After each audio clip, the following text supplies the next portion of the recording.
Assalamualaikum Baraya, selamat datang kembali di GJ. Sekarang kita masuk ke GJ keempat. Sekarang ada sebuah kasus yang ramai di media sosial terkait dengan orang-orang Prancis. Jadi ceritanya adalah sebagai berikut. Di Eropa itu ada sebuah majalah satire yang biasanya mengumandangkan ide-ide provokasi terhadap kelompok-kelompok atau pihak-pihak tertentu. Bagi mereka ini adalah kebebasan berpendapat, tetapi bagi orang-orang yang merasa diserang ini benar-benar menyakitkan. Nah, dan ini sebenarnya bukan hanya untuk kalangan muslim. Majalah ini memang memprovokasi kelompok-kelompok yang menurut mereka nggak salah atau harus dikritik. Nah, tetapi tentu saja yang paling disorot itu adalah ketika orang-orang muslim melakukan tindakan yang berlebihan, misalkan melakukan serangan secara fisik, bahkan melakukan pembunuhan seperti yang sekarang sedang terjadi. Setelah terjadi serangan fisik dan pembunuhan, orang-orang Prancis marah dan akhirnya Pak Macroni itu kemudian melakukan serangan secara lisan bahwa muslim itu begini. Dan akhirnya muslim bereaksi lebih keras lagi dengan demonstrasi, boikot dan sebagainya. Urutan kasusnya adalah seperti itu. Jadi kita mulai dari level yang paling bawah tentang satire itu, tentang majalah itu. Pertama, yang pengen saya kritik itu adalah orang-orang Prancis dan orang-orang Barat secara umum. Cara pandang mereka menurut saya itu ada yang harus diperbaiki, keliru. Baraya yang seangkatan dengan saya pasti kenal kasus final Piala Dunia. Di situ ada Zidane versus Materazzi. Si Materazzi tahu bahwa si Zidane itu kunci kemenangan Prancis, maka dia provokasi. Keluarga kamu mah, ibu kamu, adik kamu itu semua, maaf ya, mereka itu datang sebagai imigran ke Eropa hanya untuk ngeherinan saja, bla bla bla bla. Tentu saja disebut seperti itu, Zidane marah, kemudian dia menanduk Materazzi. Apa yang dilakukan selanjutnya? Wasit datang dan langsung memberikan kartu merah kepada Zidane, dan semua publik di Eropa pada waktu itu juga menyayangkan, bahkan tidak suka terhadap reaksi Zidane. Menurut saya, inilah kesalahan pola pikir Barat. Mereka itu terlalu positivistik. Mereka itu terlalu mengedepankan hal-hal yang fisik, yang terlihat. Jadi ketika mereka melakukan serangan, dalam tanda kutip serangan terhadap hati orang lain, mereka tidak peduli. Mereka pikir, ya siapa yang tahu hati orang lain, kenapa jangan dihakimi hati orang lain itu, kan mereka mikirnya seperti itu. Jadi ada sebuah majalah, kemudian dia menghina satu orang, dalam hal ini misalkan Nabi Muhammad. Terus muslim, saya sakit hati. Sakit hati apa? Santuy aja. Nah, karena mereka mikirnya itu gitu. Mereka tidak berpikir dalam sudut pandang orang Islam. Orang Islam itu banyak sekali yang bahkan lebih mencintai nabinya daripada keluarganya sendiri. Banyak orang yang siap mati hanya demi membela nama Nabi Muhammad. Orang-orang Prancis gak ngerti, gak kepikiran sampai sejauh itu, sehingga mereka pikir, ya ini kan kebebasan berekspresi, kebebasan berpendapat. Kalau saya ngomong seperti ini, saya menafsirkan seperti ini, ya jangan salahkan saya. Kan hak menafsirkan itu adalah hak saya. Konstitusi mendukung saya. Itu menurut saya sih kesalahan berpikir orang-orang Prancis. Tetapi yuk, mari kita lanjut ke level selanjutnya. Nah, ini poin penting buat umat muslim ya. Majalah itu adalah majalah satire, Baraya. Jadi majalah satire itu, jadi gini, satire itu bekerja dengan cara dia tidak akan menuduh satu pihak sampai pihak itu bereaksi. Itu cara kerjanya, bukan satire itu, tapi cara kerjanya begitu. Misal begini, di sini ada orang dengan karakteristik bermental bejat luar biasa. Siapapun yang menyerang saya, dialah yang bejat. Lalu ada orang yang ngerasa, saya ngomong gitu, kemudian ada orang yang ngerasa, apa lu nyerang, jebuk. Nah, satire bergerak dengan cara seperti itu. Jadi saya ngomong, tapi saya gak menuduh siapapun. Saya hanya menyindir, menyentil. Kalau ada orang yang rumasa, kalau ada orang yang ngerasa, dia kemudian nyerang saya, nah, ketahuan, berarti dialah yang saya tuduh. Jadi satire itu gitu. Jadi maksudnya gini Baraya, ini penting buat muslim, karena muslim jarang sekali banyak yang sadar. Majalah itu, apakah itu untuk Nabi Muhammad? Tidak, itu sindiran untuk siapapun saja. Tapi kalau ada yang bereaksi, itu nah itu berarti orang yang bereaksi itulah yang membuktikan bahwa tuduhan itu kepada Nabi Muhammad. Ada gambar karikatur yang menunjukkan itu adalah orang Arab. Sebenarnya bisa aja ditafsirkan itu bukan Nabi Muhammad, karena ciri-ciri fisiknya juga bukan Nabi Muhammad. Itu sebenarnya bisa untuk siapapun. Itu menjadi Nabi Muhammad setelah ada umat muslim yang bereaksi, kamu menuduh Nabi Muhammad, kamu menghina Nabi Muhammad. Nah, Jadi satire itu kerjanya seperti itu, cara kerjanya. Jadi kalau Baraya bereaksi atas hal ini, boykot, menjelek-jelekan apa dan sebagainya, Barayalah yang telah menuduh Nabi Muhammad.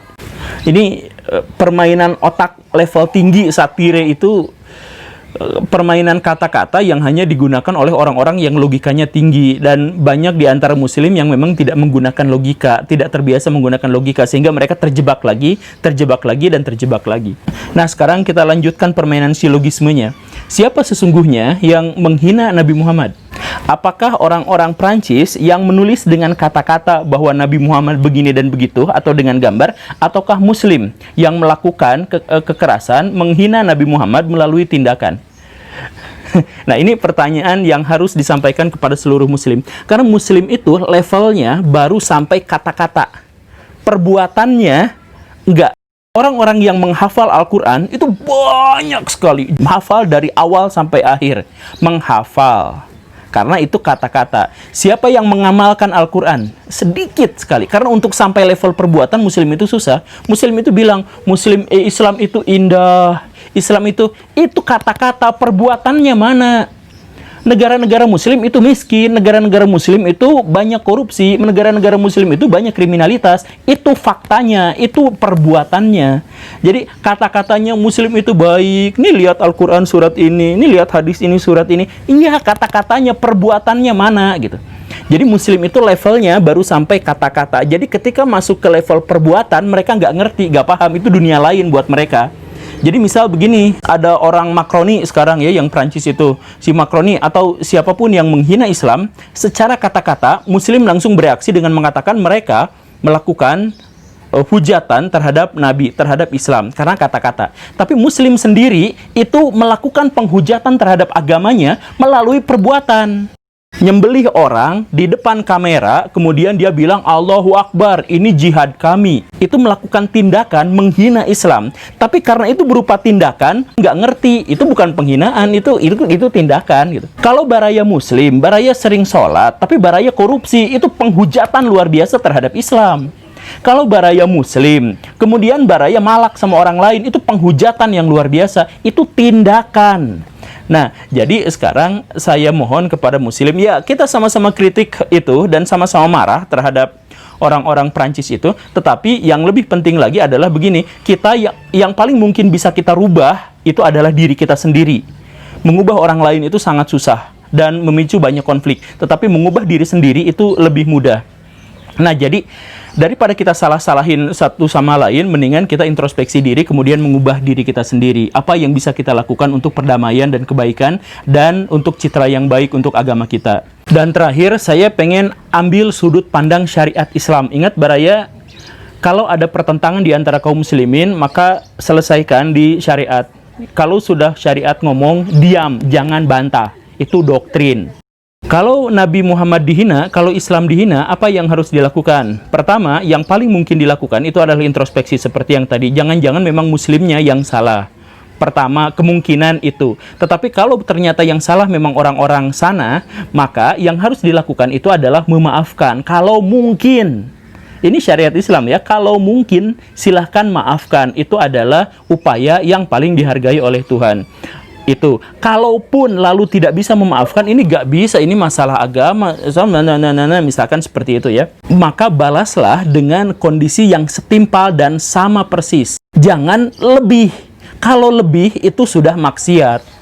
Jadi begini, Nabi Muhammad pernah dihina sama orang Yahudi, diam karena memaafkan. Aisyah marah-marah, santai Aisyah, kamu tuh kenapa sih, santuy aja, biasa. Ada pernah kasus seperti itu. Ada kasus yang lain di Madinah, Nabi dihina pakai syair.